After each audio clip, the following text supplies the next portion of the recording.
from the divine light. I ask you, if you will, to take a moment, if you have not already, and just kind of settle into the seat beneath you. Allow yourself to shift if you need to a little bit, sort of get settled for this next few minutes. Feeling into this awareness. Allowing the body to be calm.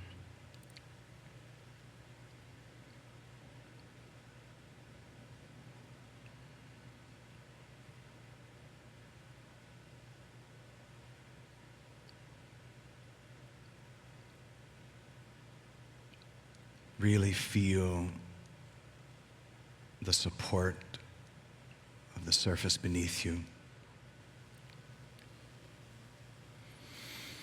And maybe now placing your hands in your lap or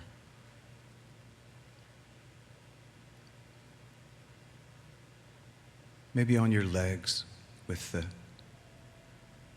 palms raised toward the sky.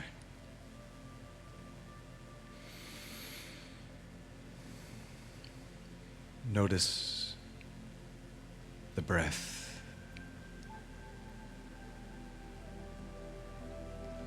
This beautiful activity of life that so often we take for granted.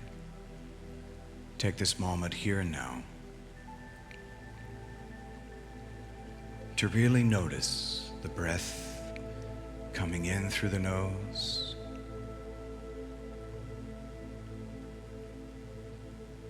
and exiting.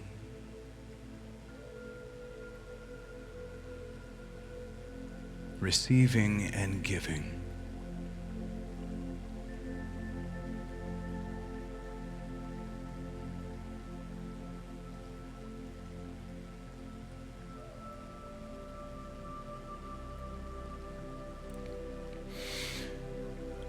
Become aware of any tension or tightness that you may be holding in the forehead or the cheeks or the jaws, or maybe even the eyes.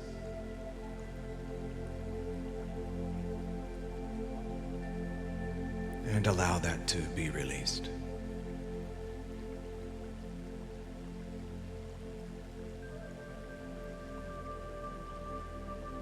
Notice if there's any tension held in the neck or the shoulders or the upper back of the chest. And give the invitation for complete relaxation and release here.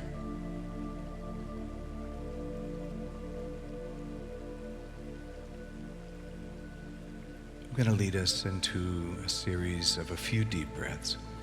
We'll breathe in through the nose about 4 or 5 seconds. And then gently release that breath as if you're blowing through a straw. Allowing, with each breath, to go deeper and deeper into this relaxed state. Preparing for that first deep breath together. Breathe in.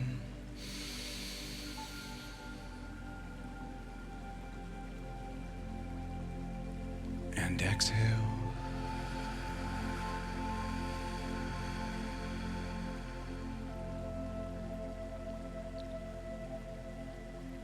Going deeper into the heart space, deeper into relaxation. Preparing now for another deep breath. Breathe in.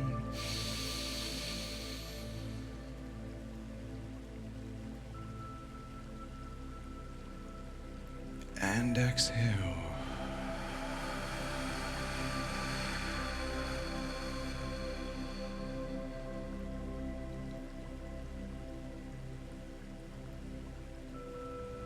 Feeling that deep sense of relaxation now.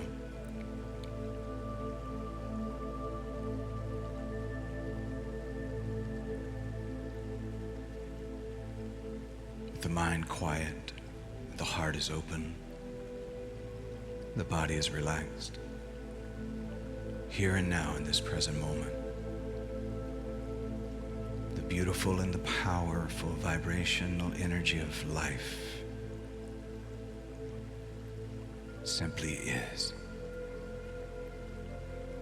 Life in all of its abundance, here and now.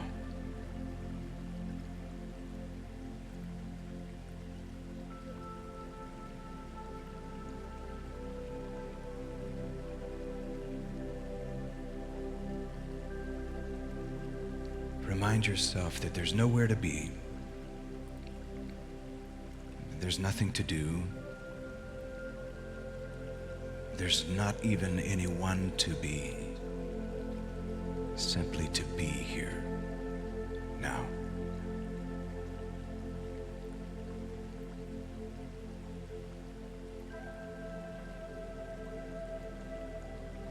As thoughts arise, and they typically do, notice them.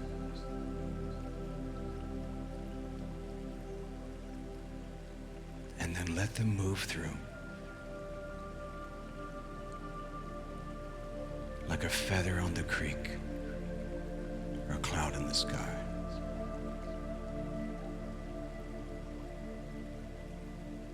Notice that you do not have to grasp them.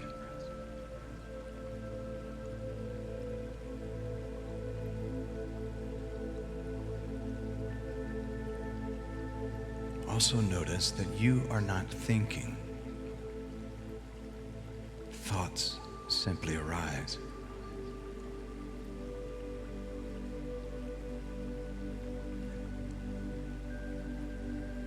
And you simply watch them go by.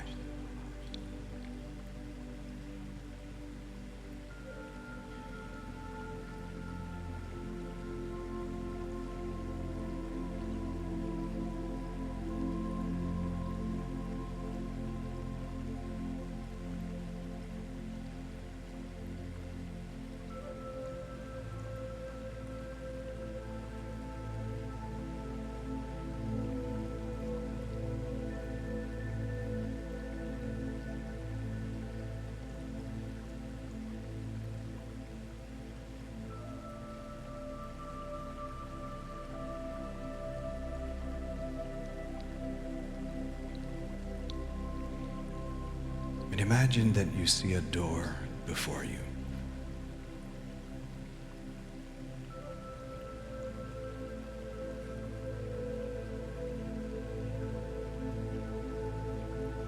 And you reach for the door to open it.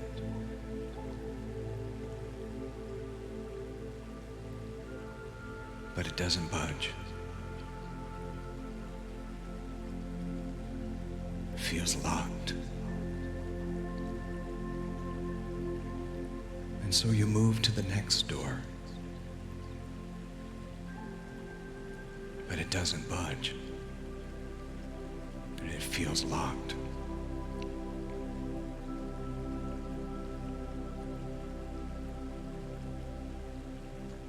But notice the feeling of frustration that tries to arise.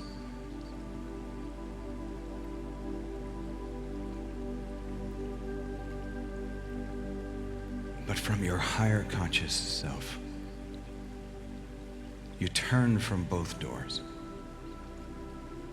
and you allow this voice, the God within. You hear it speak to you. Don't look for open doors. Be the open door.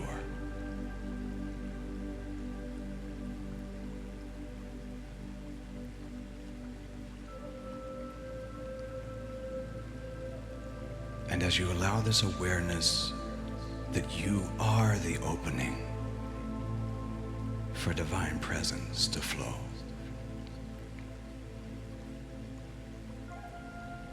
you notice that you have left the room where those doors were, and you're in a wide open expanse of a beautiful, open, green pasture.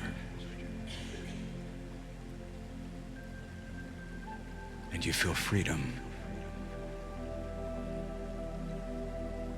you feel liberation.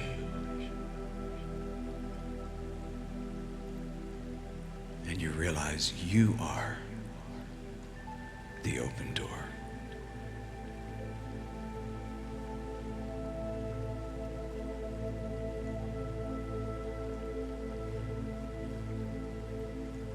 And you feel the sun shining and the breeze blowing, and you realize that abundance is all around you, supporting you, offering good gifts to you.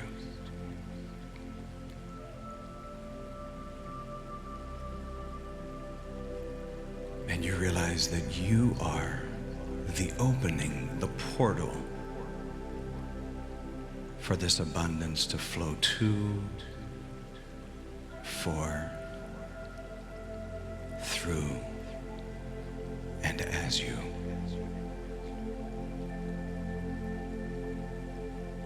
And this mantra becomes yours today.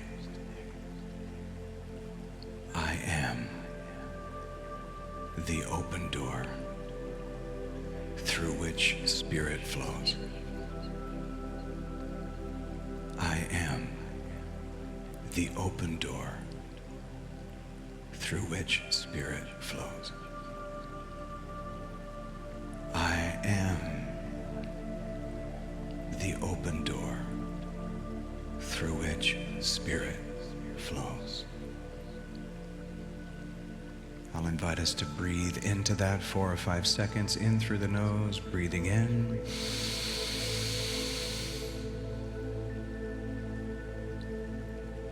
And exhale. I am the open door through which Spirit flows. And one more deep breath in.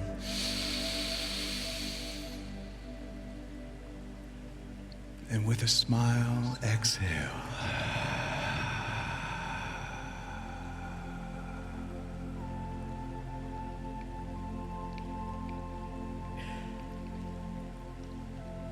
And now I'll invite you, slowly and gently, to come back into the awareness of the surface beneath you, into this wondrous body that you travel through this life in. Feel the sensations, hear the sounds, smell the smells. Maybe consider beginning to gently and slowly open your eyes. Maybe roll the shoulders. You could stretch a little bit. You could even pull those hands, arms up above your head and bring the hands together above your head. Just a nice little stretch there. And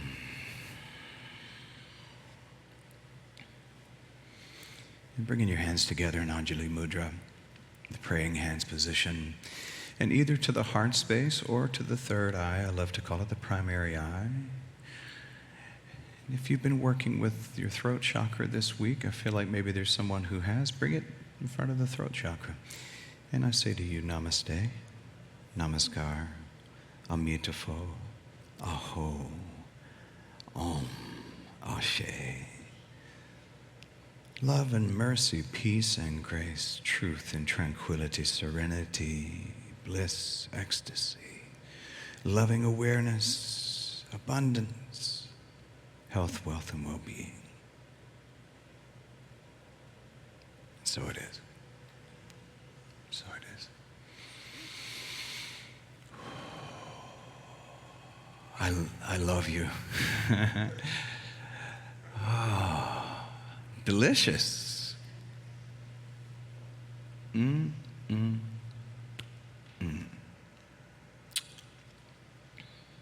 I know that some of you are in this book study, The Keys to the Kingdom. I like to call it The Keys to the Kingdom, Queendom. By the way, we're still in the month of March. It's still Women's Month. Come on, ladies, it's still Women's Month.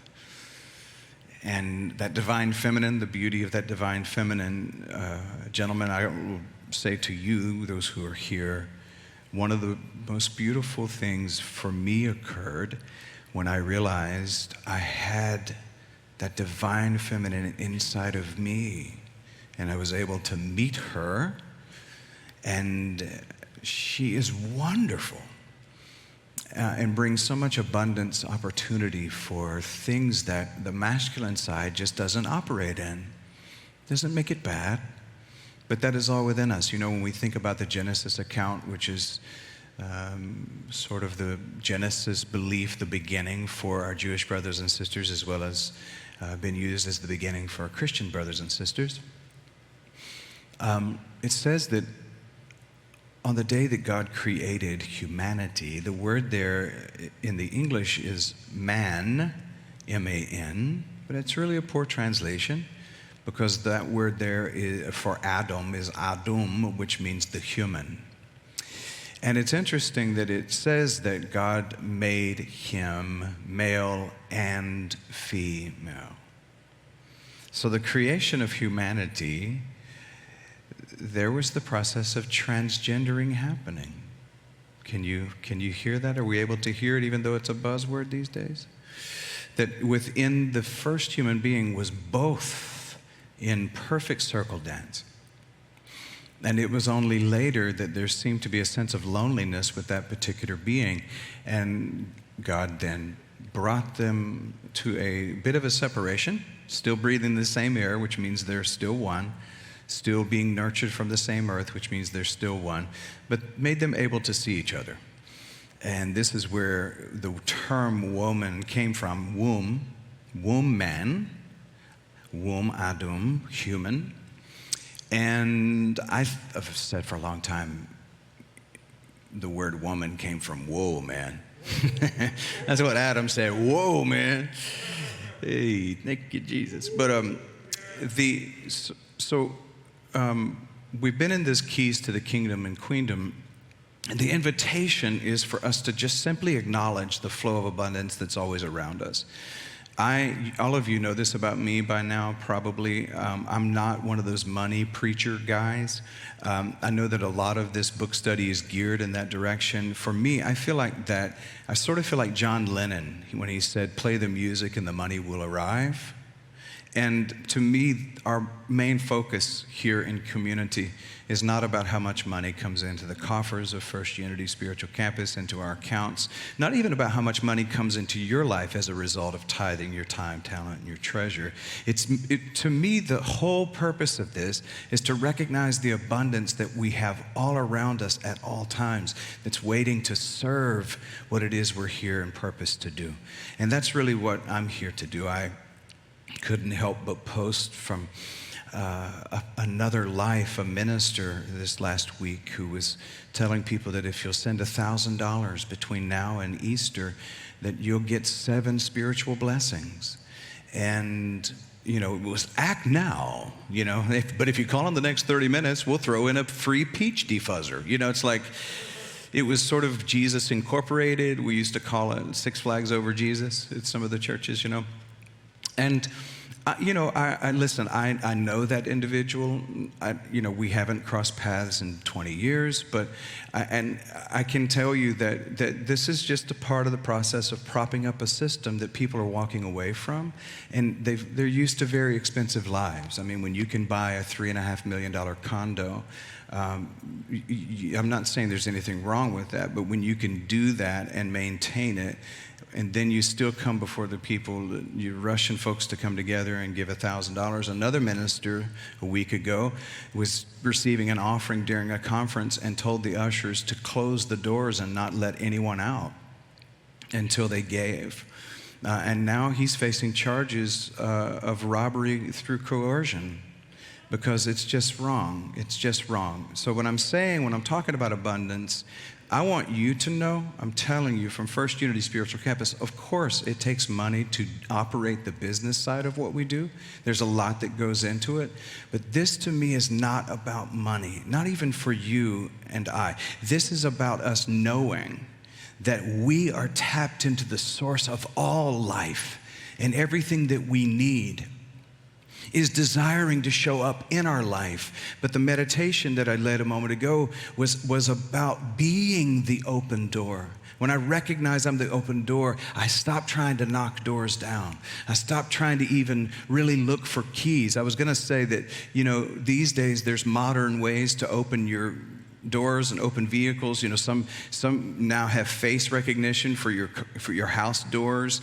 Some are acknowledged through voice. So you really don't need keys anymore. I don't know that we ever needed the keys because it's just available to us. The key is really, if there is one, metaphor, is for us to wake up to the reality that the same source that causes all of existence to happen, all of life to be able to be vibrant, all of the grass to grow, the trees to grow, the breeze to blow, the sun to shine, the stars to shine, the tides to work with the process of the moon, that same force dwells within you. You are a direct descendant of that source. Isn't that powerful? I don't know if that makes you excited, but it does me. It makes me want to preach.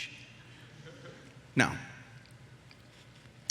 this last chapter is called Build a New Awareness.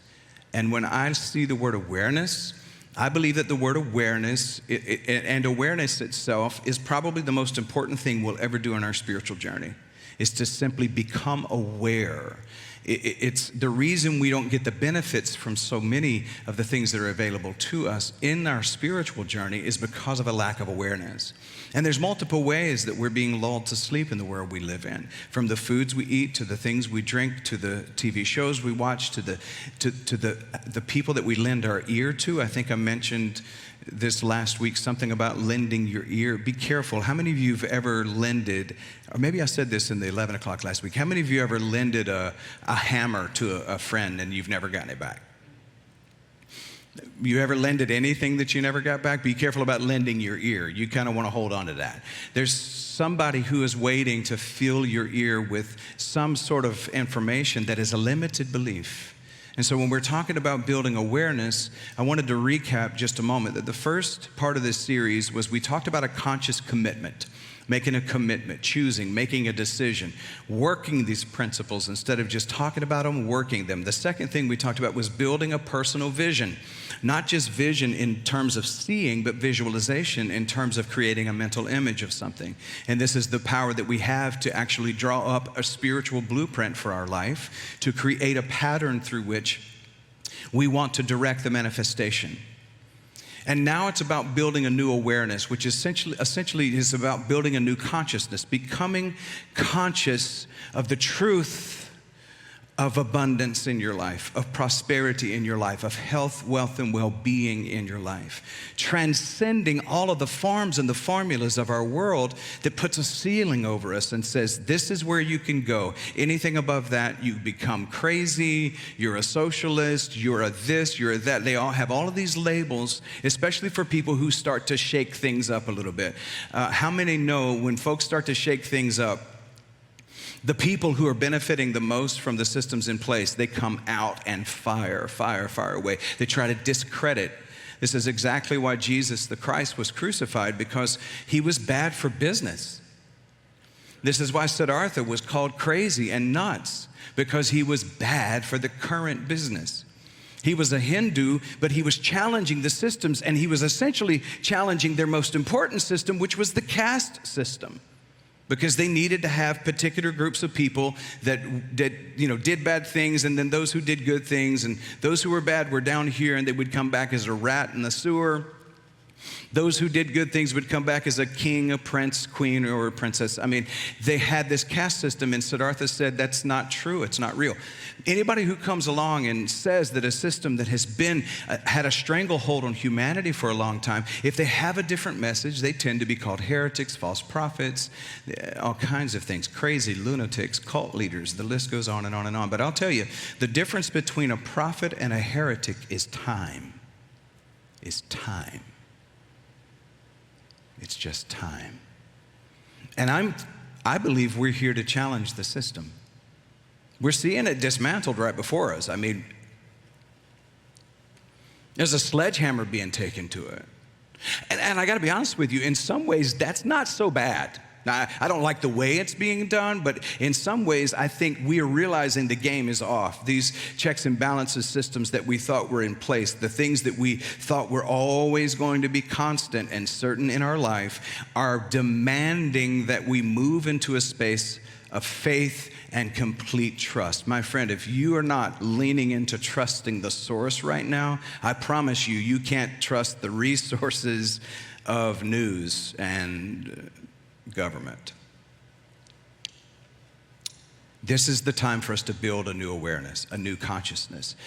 So I wrote it down this way. An abundance mindset is one that rises above the fear and above scarcity that often stems from our circumstances, our external circumstances. Instead of needing external signs to believe in the support and the provision of the universe, which, by the way, I've come to call, Reverend Serena, this is the way I have seen this for my own brain.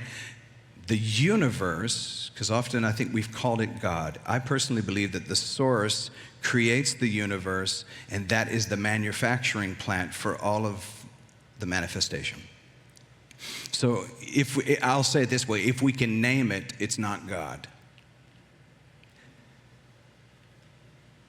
The road manager for AC/DC said, starting out with that line makes it sound like I'm going to be funny maybe, but I thought it was fantastic. The road manager for AC/DC said, God is the name of the blanket that we put over the mystery to give it shape. Because it's invisible, and yet it's present. God is the name of the blanket that we put. In other words, God is beyond naming, beyond label. It is the mystery. It is the essence of all of life. It's not even energy. Energy comes from God. And so when we're talking about abundance, many of us get stuck in looking for signs of provision from the universe. We have a hard time often trusting the true source of our abundance. But when we begin to trust it, we realize that the abundance comes from within. Somebody say, my abundance comes from within. Say this, I am the open door. So this awareness and this consciousness understands that when we have faith in this inner provision, we can manifest our desires into flesh reality. This is the same power. God stands, according to the Genesis account, stands in the darkness and calls forth light out of something that was the opposite. Can we see the power, that power that's within us, that we have been imbued with the power, the same power that caused light to come out of darkness? Somebody say, that power is within me. So here's what's strange for us. We are literally building a new way of being and doing life. And that feels disorienting because we are used to doing life a certain way. We're used to 401ks and IRAs, and we're used to the way we receive money and what we do to work for money. I've said for a long time, if you'll use your mind, you don't have to use your behind. And many of us have bought into the belief that we have to work hard to get this thing to happen. We have to work hard to manifest. But we are literally creating a new mindset, a new awareness. We're building a new way of doing life. Life is not meant to be survived. We're not here to hope we beat death.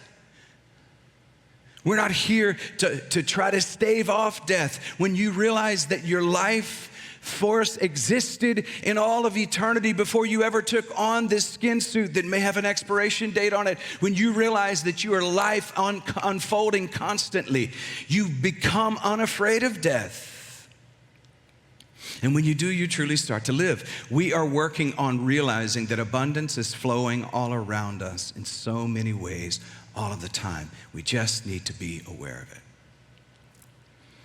Alan Watts said this, the challenge is getting out of our own way to receive what the universe wants to provide. Can we hear that? Getting out of our own way. Let me make this declaration to you, and I know that for some maybe these are just words, but let me say to you that I personally believe, I was in meditation on Tuesday, and this line came out of that meditation. The boundary between will be and already is much thinner than you've been taught. This isn't about manifesting from sheer will or power, but it's about aligning yourself so completely with the life you desire that the universe has no choice but to mirror it back to you. This is about alignment, not force, not power, not strength. I'm going to knock this door down, or I'm going to open this opening. I'm going to build like hammers and nails. If we believe the Genesis account is metaphor, it still has strong symbolism that God created all of heaven and earth and everything on it in 7 days' time. Now, there are people who have argued about what that time frame is, but can you imagine the power of being able to call everything that we know of as life existence into existence out of nothing in 7 days? I'm telling you, the veil between what will be and what already is much thinner than we've been taught. And it's a choice that we need to make to align ourselves so completely with the life that we desire that the universe has no choice but to mirror it back to you. I think I said last week that the universe is a mirror. When you smile at it, it smiles back at you. The mirror is not judging you, it's just showing you what you're doing. It's mirroring back that image. If you frown at that mirror, the mirror, if you don't get mad at the mirror if you don't like the way you look. Because the mirror is like, no, dog, I'm neutral here. I'm not trying to hurt anybody. I'm not trying to be offensive. I'm giving back to you what I'm seeing. And if that's the case, if the universe is the mirroring back to us what we are becoming or what we have become, then the question is, what is it that we're giving to the mirror to show back to us? So when we try to manifest from desperation, I have this term now that I've adopted because all of you know that I love words, and that is this: if you're trying to manifest in desperation, you're going to cause what I call manifestation procrastination. Procrastination means delay or postpone. And if I'm trying to do this through force, I am creating what is called manifestation procrastination. Because the universe doesn't work through force. It works through gentle support. The river doesn't have to fight to do what it does. It just, come on somebody, it just flows. Are you saying that I can just flow through life and that life's not going to be challenging? Life is not challenging. The stuff we do with life is what's challenging. And it doesn't mean you're not going to come across traffic, because if you go anywhere in this area at certain times of the day, it's getting to the place now where it's like Atlanta. It's not even certain times of the day. You know, you think, well, if I leave at 7:30 a.m., I'm going to miss the train. And if I go wait and go at 9 a.m., I'll be fine. And I did that just the other day, and man, it took an hour to go 10 miles. I'm not saying you're not going to face some challenges, but life is not challenging. What we're doing with life force is what's challenging. And if we continue to push against it, what we resist will persist. Every force creates what? A counter force. So I'm not forcing this. The force of life is within me. Somebody say, I will not try to manifest through desperation. And I will reach my manifestation. This is why Jesus said the kingdom of God is at hand. Hold your hand out and say, my manifestation is in my hand. I have it. I have it. It's mine. It's mine. And I get to utilize this power. It's touchable. It's tangible. Here's a few things that we can do to build our new awareness, and I'll go through these quickly. Number one, challenging and changing your BS. Now, for everybody who I think I've met my quota for March when it comes to cussing, because last week I did the whole new t-shirt that I'm going to come out with. Did I say that during? I didn't. I did. Oh, good. Thank you, Bill, because I was about to do it again, and then I would be over my quota. You know how much, it's back in the day when you had cell phones and they didn't have unlimited and it was $1 a minute. Y'all remember those days? Yeah, I don't want to go over my cussing quota because, they may come to get me. Challenging and changing your BS. And all of you know this is a Michael Beckwith thing, which I think is funny. I love it. First time I heard him say it, I said, I'm going to adopt this. He said BS stands for belief systems. So it's changing and challenging my belief systems, especially the ones that limit me. And here's how I do it. First, I identify them. Those limited beliefs, I identify them. I notice them. This is a part of building awareness, consciousness, being able to face it. If you can't face it, you won't change it. But I identify those limited beliefs. And they show up, folks, in very interesting ways.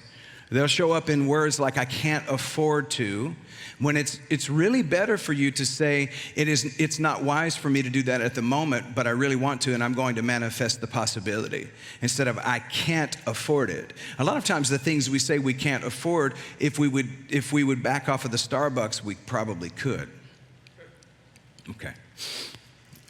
They said, you're going to meddling now, but so identify the limited beliefs and then clarify the energy of that limited belief, and then rectify. The word rectify means to put right or correct. So if it's an incorrect, a limited belief system, correct it. Bring it into accuracy.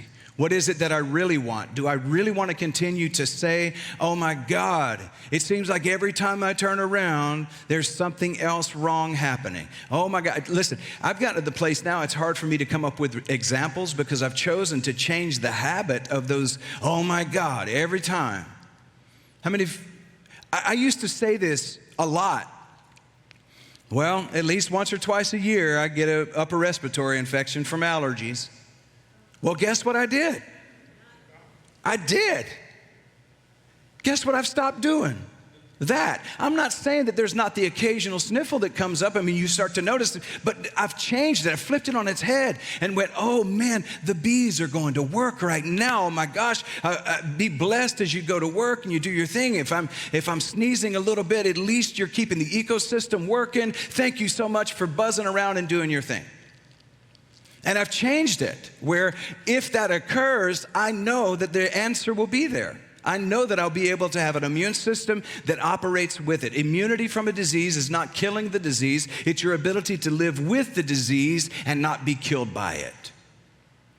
Becoming immune to the world outside of us, impervious to it, is not about dispelling it or getting rid of it. Many of us think that we have to get rid of things, and those things become our enemies, and we fight with them, and we give our energy away instead of bringing that energy back within and saying that in spite of it all,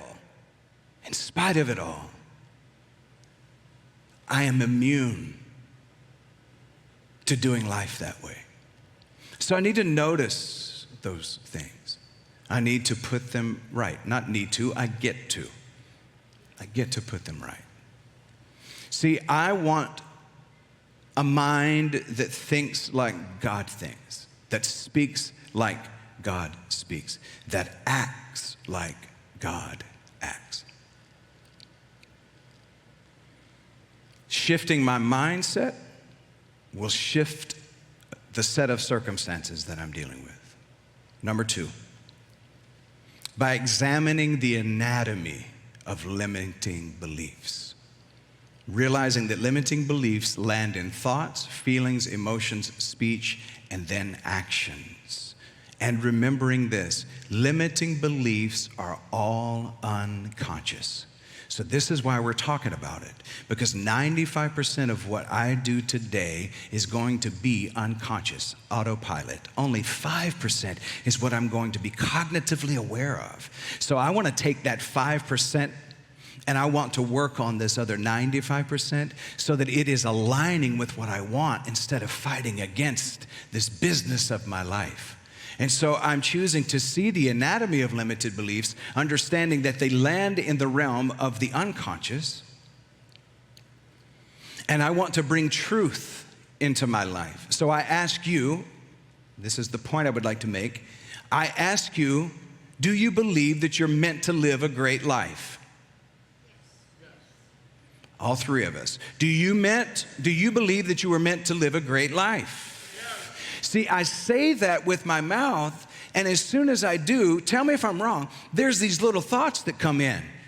How many notice that when you say yes to that? When I say, do you believe you were meant to live a great life? And you say yes, there's this conversation that kind of like, even if it's a little quieted, it's back in there going, yeah, but you know that thing that you got, because remember, you came today because you were stressed out about that, and we need to pray about that. Remember that thing that's standing in front of you? Yeah, but so-and-so is sick. Yeah, but look at the economy. Yeah, but these conversations start happening. And the conversations begin to con you out of what you just said you believed. So it's the anatomy of the limited beliefs and learning how to replace them with the truth, which is higher. And number 3, by breaking free from limiting beliefs. I went to the Carter G. Woodson African American Museum this last week to meet with Terry Lipsey Scott, who's the director there. She's an African American lady. Her last name is Scott, so I told her she was automatically my cousin. Nothing that she could do about it. And she just laughed. And so we had not met each other formally until that moment. I'd seen her. She came and she shared with us back during the month of February, during Black History Month. She invited us all, of course, to go to the museum and see it. I didn't get a chance to talk with her that day because she came in while I had other things going on, and she had to leave before the end of the service to go to another church and share that similar message. So we had not had a chance to meet until this last week, and I wanted to go see the Harriet Tubman Beacon of Hope sculpture that's in their back garden. How many of you have been to the museum? If you have not, please consider going. And you see the museum from the road, but once you go through the museum inside, go out into their garden, and it's just so glorious. Well, I walked out through the garden with Terry, and we get back to this sculpture, and it's huge. And it's Harriet Tubman, and I'll try not to be emotional, but it still stirs me with what I experienced just looking at her. And she's in a tattered garment. The sculpture is so detailed that even the calluses on her hands are detailed. And she's reaching back with a key in this hand and reaching forward with the North Star in this hand. And she's in motion. And beneath her feet are shackles that have been removed with that key. And I just had a moment. And I realized in that moment that this was real in physical form, what she was leading in the Underground Railroad and freeing so many hundreds and thousands of slaves. But I felt the metaphor of that moment. And I realized that it's one thing to be in chains physically, steel or iron, whatever they're made of. It's another thing to be in chains within your mind. And we have been under a hypnosis of slavery for a long time, my friends. And it does not matter what race you come from, what color, what religion. We have all, to a degree, been under a hypnosis that has kept us held at bay. And it is time for us to break free from the limited beliefs that life has to be this way. I believe that the greatest fear that the systems of our world have currently is that we're finally going to fully wake up, because when we do, the world system will be directly affected and we will be free from the infection of limited living. I believe that. I believe that. And I believe this is a generation of people who are ready to move toward that liberation. So I'm breaking free. Somebody say, I'm breaking free from all of my limited beliefs. The first thing that we must do to become aware and to start building this new awareness is to realize that we have been limited by our beliefs. And instead of becoming sad about it or mad about it, change it. Don't get lost in either emotion. Instead, change it. Become aware that most of your beliefs were installed by someone else or something else. And this may shock you, but all of my beliefs are limited. The truth is unlimited. The truth is inexhaustible. Abundance is inexhaustible. But beliefs are always limited because beliefs are always trying their best to solidify a moment in time. And in order to break free from them, I need to be able to say to all of my beliefs, are you sure about that? Every time a belief comes up, because truth is a journey, not a destination. And every time a belief comes up, especially if it's fighting against your power to manifest the life you want, I think that one of the first things out of your mouth should be, are you sure about that? Oh yeah, you'll be talking to yourself more, but let's be honest, you do when nobody's watching anyway. So these are the things that I believe we must do in order for us to create a new awareness and a new consciousness of abundance. We break free from the limited beliefs. And as we do that, we become the opening instead of looking for openings. And we start to flow with the power of life instead of pushing against it. So we have committed to exercising these principles. We have decided to expand our vision. And now we're saying that we are building a new awareness and a new prosperity consciousness. We have decided. I say we, I should just speak for me. It's entirely up to you. I have decided to build a fresh, expanded awareness and consciousness of abundance. And I believe that nothing shall be impossible to me. I invite you to consider the same. There's more to this, but it's already almost 9:30.